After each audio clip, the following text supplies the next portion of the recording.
Christianity is really all about Christ. It is about the person, the thoughts, the teachings, the deeds of Jesus Christ. Ang kailangan lamang po natin laging bigyan ng priority is to keep falling in love with Jesus. Kung minsan po tayo ay nawawala ng gana sa ating mga pagsisikap, kung minsan merong nagbabackslide, kung minsan merong nawawalan ng sigla sa buhay espiritual, maging sa paglilingkod sa Diyos, at isa lang ang nagiging dahilan niyan, that we forget to keep falling in love with Jesus. At ano po ba ang mga katangian ng Panginoon? Ano ba ang kanyang mga katuruan? Ano bang dapat maalala sa Kanya para lalo natin siyang mamahal at patuloy na lumago ang ating pakikipag-ibigan sa Panginoon? At yan po ang ating bibigyan ng tuon ngayon, the Lord's humility and propriety. Kung merong mga pagkukulang at panlalamig ang mga Kristiyano, ito ay sa pakikipag-ibigan sa Panginoon. At pag may kulang doon, nagkakaroon na ng mga ibang mga symptoms, iba't ibang mga pahiwatig sa iba't ibang bahagi ng ating buhay. Pero ang totoo noon, it is lack of love and love affair with the Lord. Aming Ama, nagpapasalamat po kami sa tagumpay nyo na sa kabila ng iba't ibang kalagayan namin, kami tinitipon nyo para makasamba sa inyo. We like you to be in the center of our fellowship, to be in the center of our lives. Now, Lord, take that central place. Sit on your throne of power and glory. Continue to receive our worship, our offerings, our thanksgiving, and may you dispense blessing to us right now. And Lord, may you find us continuously and consistently falling in love with you. Lord, may you let your face shine upon us, and may your words give us peace. May your words straighten up our crooked lives, and may your words be our light. Teach us, Father, be the speaker. We seek you confidently in the name of your Son, Jesus, our Lord and Savior. Falling in love with Jesus. Pagka po nagtatanong tayo, bakit mo mamahalang yung asawa? Bakit mo mamahalang yung kaibigan? Bakit mo mahalang yung anak o magulang? Kadalasan nagbibigay tayo ng mga katangian na nagiging dahilan para sila maging kaibig-ibig. Ano-ano ba ang mga katangian ng Panginoon na talaga namang kaibig-ibig? Isa dyan sa atin pong series ng pag-aaral, ang kanyang kababaang loob at ang laging pagiging tama ng kanyang asal. Matthew 3:13-15, ang atin pong tutunghayan. Then Jesus came from Galilee to the Jordan to be baptized by John. But John tried to deter him, saying, I need to be baptized by you, and do you come to me? Jesus replied, Let it be so now. It is proper for us to do this to fulfill all righteousness. Then John consented. Napakaganda pong window into which we can look at the character of Jesus. So let's take a look at what the Lord did. Mula po sa Galilea, siya nagpunta sa Jordan River. It was a journey that could have taken him 25 kilometers of walking. Hindi madali. Siya ang anak ng Diyos, hari ng mga hari, tagapagligtas ng daigdig, but he submitted himself to a public baptism, to an ordinance that was only for humans. He submitted himself to the ministration of a prophet who was just a man. An exalted prophet maybe, but in the presence of Jesus, he was just a man. And he submitted himself to the ministration of what you might call a subordinate. He humbled himself before John, who for all intents and purposes was an inferior. Isipin ninyo na ang Panginoong Jesus maglalakbay ng malayo, maglalakad, pupunta kay Juan para magpabautismo. John, who was full of the Spirit, quickly understood the implications. And John did not want to place himself above Jesus. He tried to stop the Lord.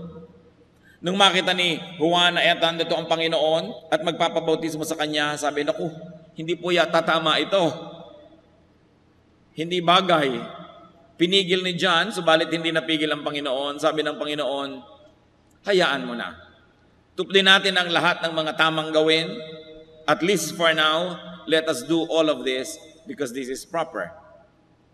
Si Juan, nasa Matthew 3:11, sinasabi niya sa mga tao, I baptize you with water for repentance, but after me will come one who is more powerful than I, whose sandals I am not fit to carry. He will baptize you with the Holy Spirit and with fire. Kung minamalaki na ng mga tao ang ginagawa ni John, sabi ni John, maliit na bagay ito. Binabautismahan ko lang kayo ng tubig na nanggagaling dito sa ilog na ito.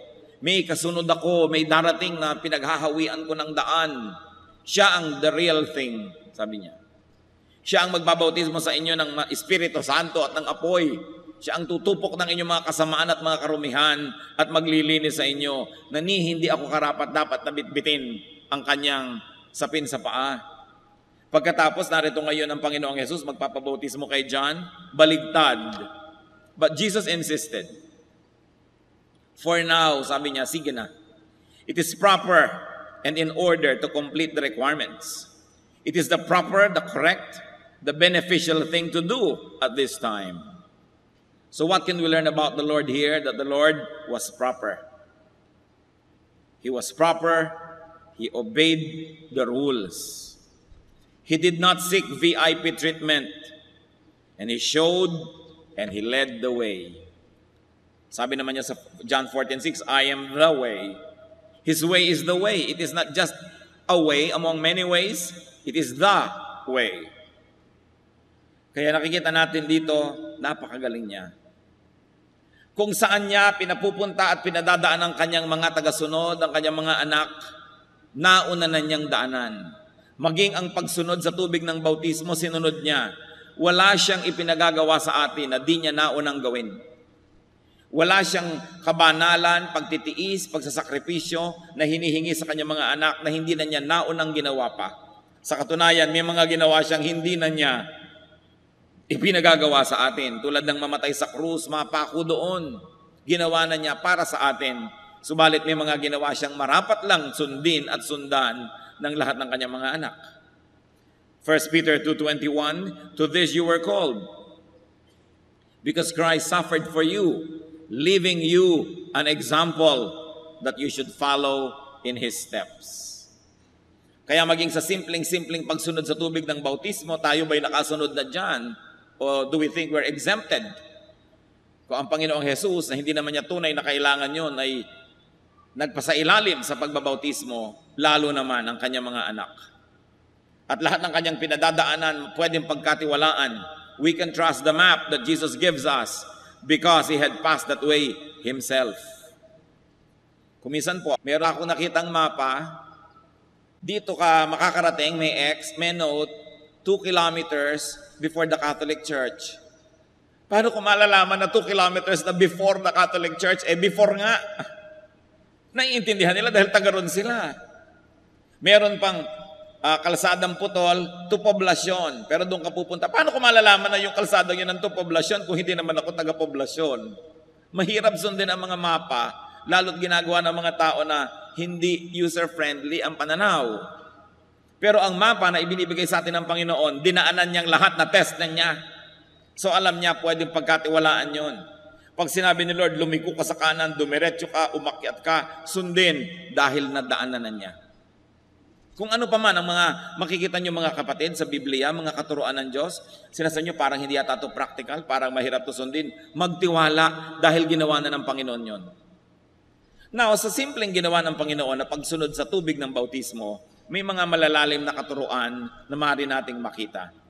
Let's take a look at what the Lord taught and teaches through His humility and propriety. 2 very simple acts that He did. Matthew 3:16-17 sa pagpapatuloy ng ating binasa kanina. As soon as Jesus was baptized, He went up out of the water. At that moment, heaven was opened, and He, referring to the Lord Jesus Christ, He saw the Spirit of God descending like a dove and lighting on Him. And a voice from heaven said, "This is my Son whom I love. With Him I am well pleased." And He, the Lord Jesus Christ, heard it. After the event, because of the event that the Lord was humble, the Spirit of God descended and lighted on Him.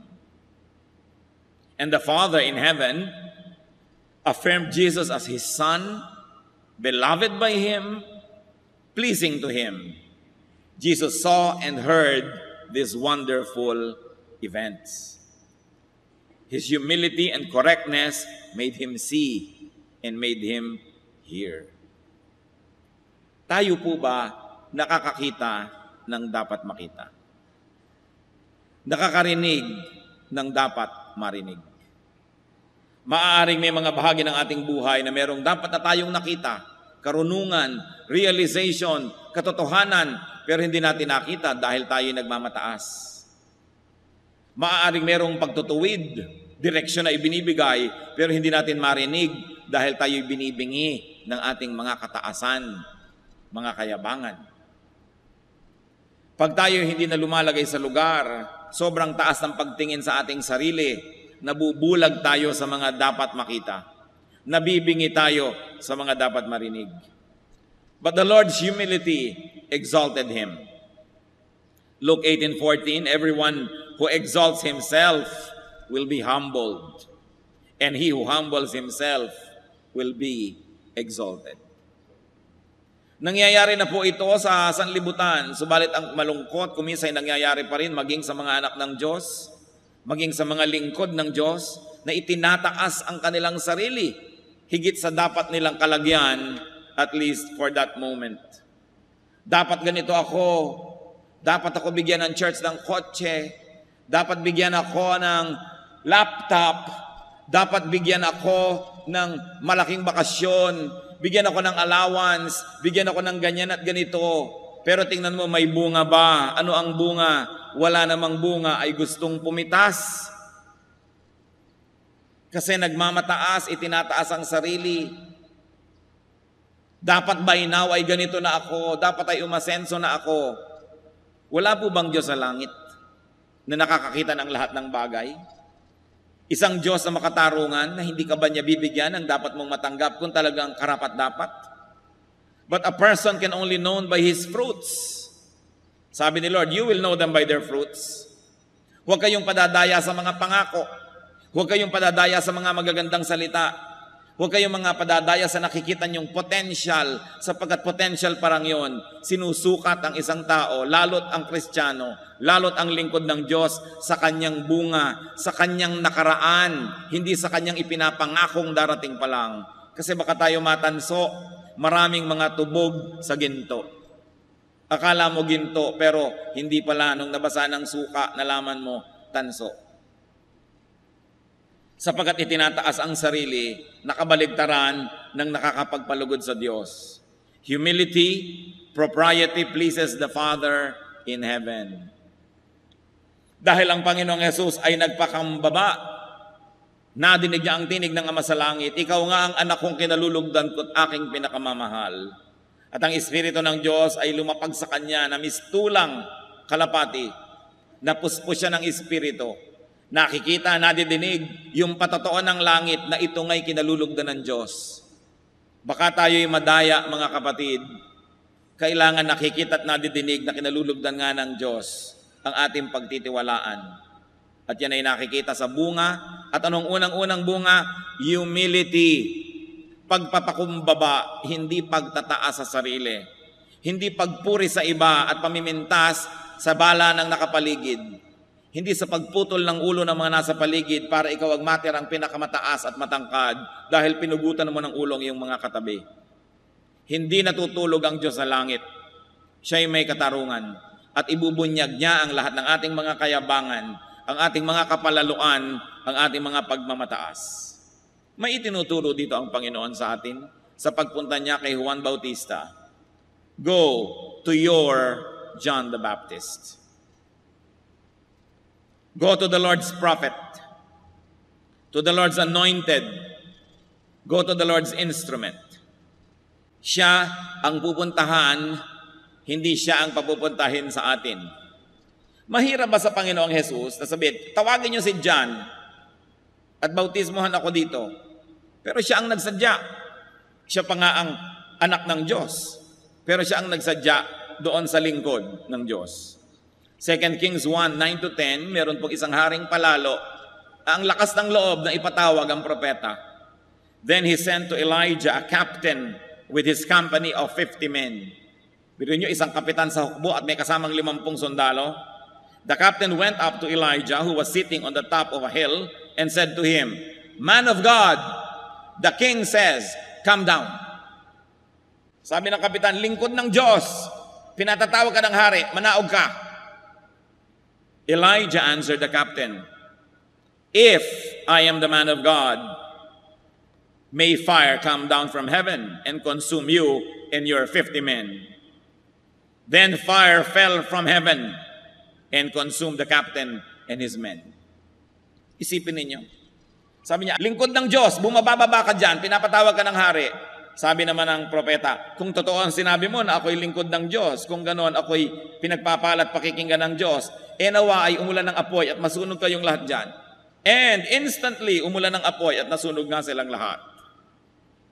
Isang leksyon, huwag nagmamataas, huwag ipinapatawag ang lingkod ng Diyos, kahit ka donor, kahit ka nagbibigay. Do not make God's servant come to you unless you are bedridden or in prison. Alam niyo ng Diyos, kaya malaki yung itinuturo niya, visit the sick, visit those in prison, kasi alam niya hindi makakalapit sa mga lingkod ng Diyos. So sa ganung mga pagkakataon, dapat ang lingkod ng Diyos ang lumapit. But on all other instances, you go to the servant of God, just like Jesus did. Siya na nga yung hari ng mga hari, ginawa niya, tapos tayo pa, ang hindi sumunod doon. Let your John minister to you. No matter how superior you may feel, no matter how superior you may think of yourself, or no matter how superior you may actually be, submit to God's chosen servants. Hindi komot meron kang PhD in English literature, ayaw mo na umattend sa Bible study na hindi makapronounce ng F ang teacher. Kasi hindi naman grammar school yon. Ngayon, siyempre, maganda kung nakaka-pronounce ka ng V at F. Pero huwag mong hayaan na yung edukasyon mo at yung sa palagay mo yung mataas mong kalagayan ay maging hadlang para ka magpakumbaba sa presensya ng lingkod ng Diyos. Kung siya man ay hindi nagkaroon ng pribilehiyong magkaroon ng mataas sa pinag-aralan, kung siya ang ginagamit ng Panginoon, ay magpakumbaba ka. Nakita niyo po yung qualification ng Panginoon at ni John the Baptist, pagkalayo-layo naman noon, sobrang layo, pero siya ay nagpakumbaba. Si John ayaw nga sabi niya, hayaan mo na, itong marapat, itong tama, gawin natin. Hebrews 13:17, obey your leaders and submit to their authority. Gaano karaming mga anak ng Diyos ang nag-o-obey sa kanilang leaders at nagsasubmit sa authority? Gaano karaming mga assistant pastor, mga choir director, mga Sunday school teacher o principal ang hindi sinusunod ang kanilang pastor? Nagre-rebelyon, gusto magtayo ng sarili nilang mga kaharian. Obey your leaders and submit to their authority. Whoever aspires to be a leader must first be obedient to his own leader. Kaya kung hindi siya obedient, nakikita nyo na, hindi ito ang material to become another leader. Huwag tayong mapadaya sa mga pangakot magagandang mga salita. Si Hitler may napakagandang magsalita, subalit napahamak ang halos ay kalahati ng mundo dahil sa ganda niya magsalita at mga nahikayat na sumunod sa kanyang mga panunukso. Ano po ang sabi ng Hebrews 13:14? They keep watch over you as men who must give an account. Obey them so that their work will be a joy, not a burden, for that would be of no advantage to you. Masyado pong casual ngayon ng maraming Kristiyano. They obey only as their convenience allows. They obey only as they deem fit. But on all other areas, ang sarili na nila ang kanilang sinusunod. Kaya nawawala yung kapangyarihan ng church, nababawasan yung kapangyarihan ng fellowship ng Panginoon na dapat sana isang marching, conquering, victorious army. But what happens to an army when there is insubordination? It will collapse. That's why it is important to obey the chain of command. What else does the Lord teach us through His humility? Be sensitive to moments that require submission and humility. Do not be consistently high or glorious or above others. Do not desire to be above others. Ang itinuturo ng Panginoon, magpaligsahan kayo sa pagpapakumbaba, hindi sa pagmamataas, hindi sa pagyayabang. Maging sa mag-asawa, mga kapatid.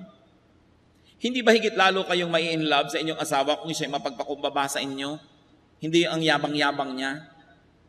Hindi yung tinatrato kayo na para kayong basahan. Yun na lang gusto niyang panoorin ang mahalaga, yung gusto niyang panoorin hindi na. So siya ang may hawak ng remote parate.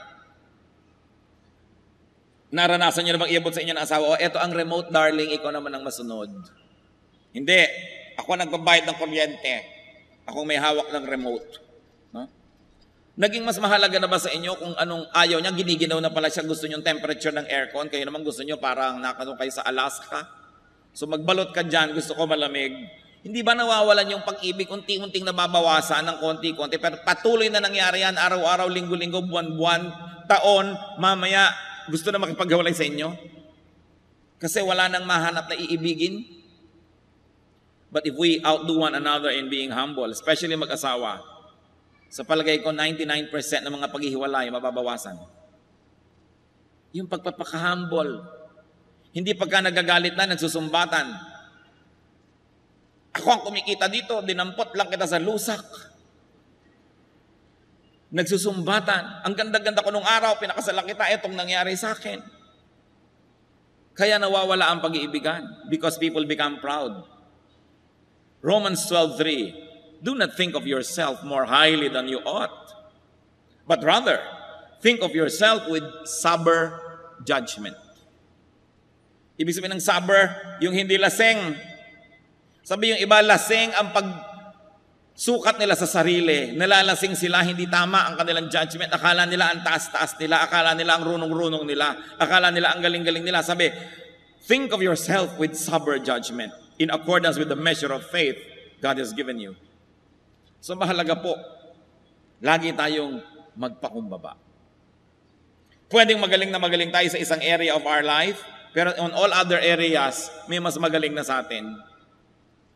The more specialist you become, the less you know about everything else outside of your area of specialty.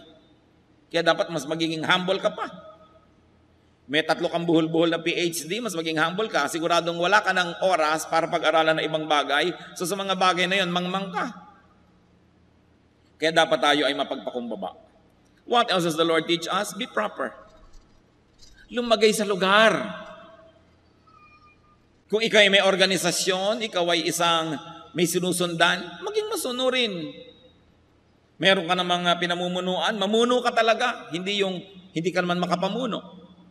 Hanggang doon na lang ang kaya mo, dahil hanggang doon ka lang, ayaw mo pang may ibang mamuno sa mga tao. Wala tuloy mangyari sa lahat. Because a leader can only bring his people up to where he or she could go. Kung hanggang doon ka lang, hanggang doon na lang ang yung leadership. So you must allow others to minister. Hindi mo sosolohin. Lalagay tayo sa lugar, mga anak, igalang ang mga magulang. Mga magulang, mahalin ang mga anak. Respect God's chosen servants. Nakita nyo, pinaulan na ng apoy. Itatanong ko nga sa Diyos kung meron pa akong ganong prerogative din, magpaulan ng apoy. Marami na sigurong natupok, buti na lang at hindi ko naiisipan ang mga bagay na yan. At kung wala ay mabuti siguro. Dahil the human nature will say, Lord, tupukin mo siya, tupukin mo siya. Because so many people can break a pastor's heart. In so many ways. Because you always expect your leaders to be supermen. Lagi na lang kayo i-encourage. Ina-encourage nyo ba naman? Lagi na lang kayo uunawain ba nyo naman? Laging kayo ang i-feed, finifeed nyo ba naman? One way makipagrelasyon ang maraming mga Kristiyano. Ang motto lang nila, give me. They always get and forget. Anong gusto nila sa kanilang mga spiritual leaders? You always give and forgive. People never realize how much pain they can give their leaders because of their ambitions na wala sa lugar. Because of their complaints and high esteem about themselves na hindi naman bagay. Because of their rebellions and disobedience. Kaya tuloy ang mga lingkod ng Diyos, pati si Moses, sabi niya, Diyos ko, patayin niyo na nga po ako, ang dami-dami kong taong nililid. Pati si Elijah, patayin niyo na ako, Lord. Ang dami mga prophet, talaga namang narating na yata yung napuno na sa mga tao. Because people are not humble. Instead of being humble, people are proud. Of course, the Lord showed the way. And another lesson is to fulfill all righteousness. Do not cut corners. Do not insist on personalized treatment. on being exempted from the rules. Maraming mga Kristiyano lagi gusto exempted. Pag magpe-pray na ang elder, ang pastor, o mag-pray na kayo, puwera na siya, hindi na siya makikipray. O mag-fast kayo, mga prayer warriors, pero yung siya hindi nagpa-fast. Exempted, the Lord showed the way. He got his feet wet. He led the people. So behold Jesus, the humble one, the proper one. Know and live by what is proper. Kailangan doon po tayo nananahan, tumitindig doon sa tama, sa correct, sa decente. 2 Corinthians 8:21, for we are taking pains to do what is right, not only in the eyes of the Lord, but also in the eyes of men. Gawin ang tama. Tama bang itaas ang sarili, ibaba ang iba? Tama bang pintasan ang iyong organisasyon para magmukha lang na ikaw ang tama? Tama bang pagmukhain mong masama ang iba para lang pagmukhain mo ang sarili mong mabuti? Kung meron po tayong mga tanong na dapat itanim sa ating laging isip, pwede niyong idikit sa inyong refrigerator, isulat sa inyong mga bulletin board. A beautiful question to always ask is it proper? Is it proper?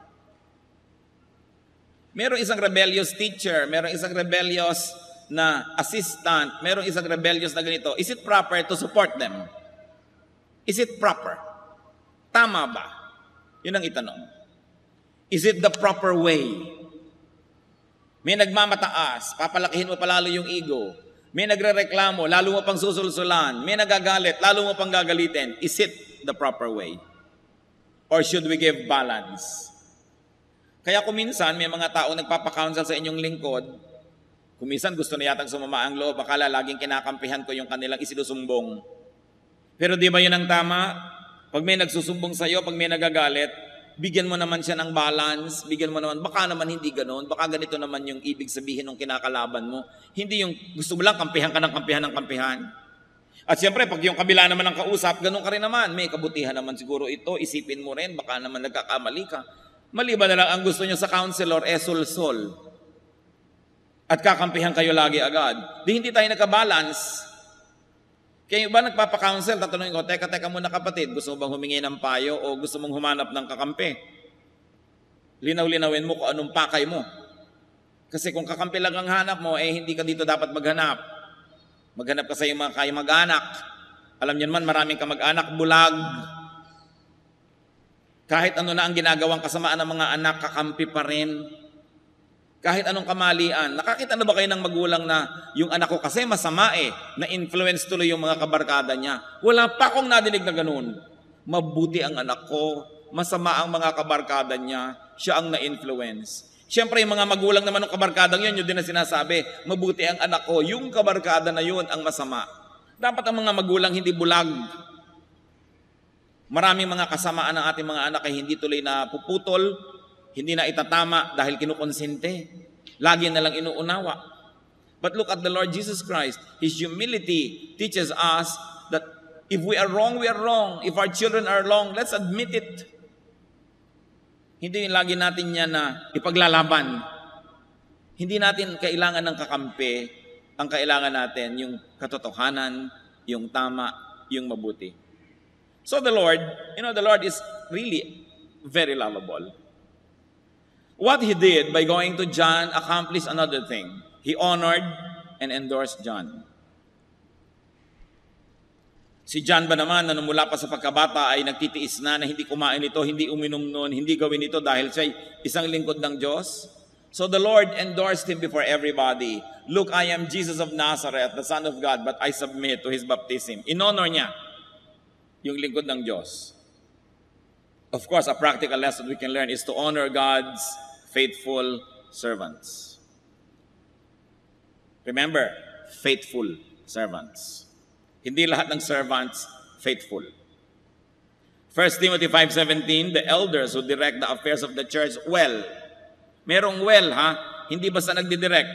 The elders who direct the affairs of the church well are worthy of double honor. Especially those whose work is preaching and teaching. To honor. The Lord did that to John. He honored John.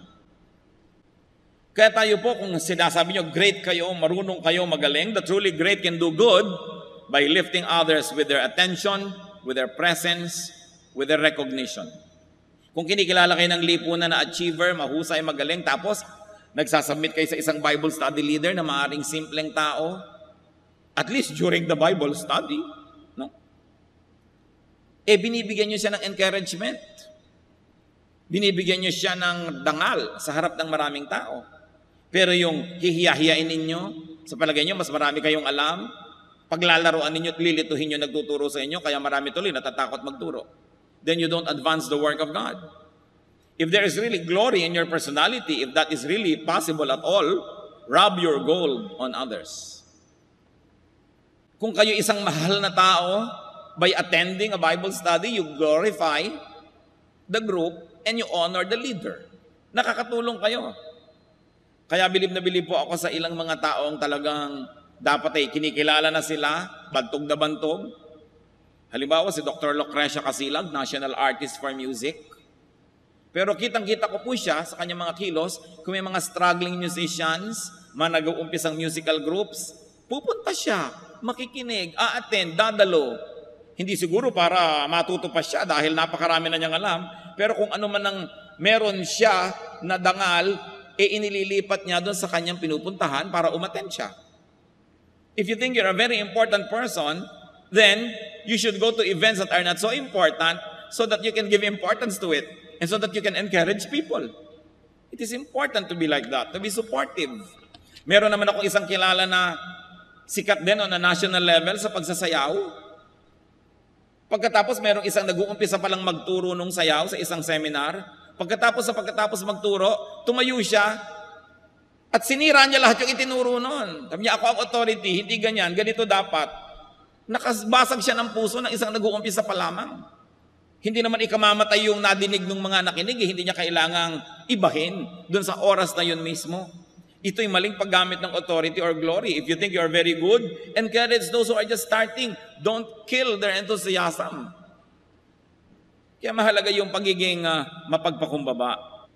And we should love the Lord for His humility, for His propriety, His social correctness, and to love the Lord for His respect for the system. Meron siya respeto doon sa system. And if you're going to love people for humility, for their propriety and respect for the system. Brothers and sisters, let's be more personal.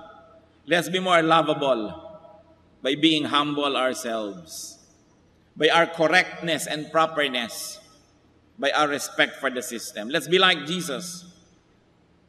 And one reminder, do not abuse the humble. Hindi naman kung may mapagpakumbaba ay aapihin mo na. Hindi kung may mapagbigay at mapagpaubaya ay lagi nang ikaw ang mauuna. Recognize and do not abuse other people's humility, so that you will encourage them to continue being humble. And you will teach lessons to those who are watching, that they too can be humble because the humble people don't get abused. Kumusta po ang ating humility quotient? Panginoong Diyos, sa sandaling ito, nagpapasukat po kami sa inyo, nagpapasuri. Pakicheck niyo, Panginoon, ang kalagayan ng aming kababaang loob. We know, O Lord, that you don't want us proud. Satan wants us proud. Because when we are proud, nobody likes us. When nobody likes us, we're alone. And when we are alone, it is easy for Satan to manipulate us. Give us this wisdom to understand, O God, that it is in humility where victory is. Victory is in humility, not in arrogance. That arrogance is of the devil. That pride was the sin of Satan. Lord, check our hearts. We like to learn from you, Lord Jesus, to be humble, to be correct, to be proper. Mga kapatid, sino man sa atin ngayon ang nagnanais humingi sa Panginoon ng dagdag pang mga grasya upang matuto tayong maging mapagpakumbaba, sa kinilalagyan nyo sa inyong pag-upo, manalangin sa Panginoon. Ihigin natin ang tawad ang ating mga kayabangan. ihingi natin ang tawad ang ating mga pagmamataas. At sikapin din humingi ng tawad sa taong nasasaktan natin. Bunga ang hinahanap sa atin ng Diyos. Kabutihang loob, kababaang loob. Hindi lang aksyon. Hindi lang yung nakikita ng tao na performance. Puso na mapagpakumbaba. Kung meron sa atin na dahil sa mga tinamasang tagumpay naging mayabang, isang paalala ito ngayon. Do not harden your heart as in the rebellion, but be humble. We are nothing. We can do nothing. We can have nothing on our own. Everything is God's grace. Sa ilang saglit ng katahimikan, makipagniig sa Diyos. The Lord hears. Let's be silent before the Lord.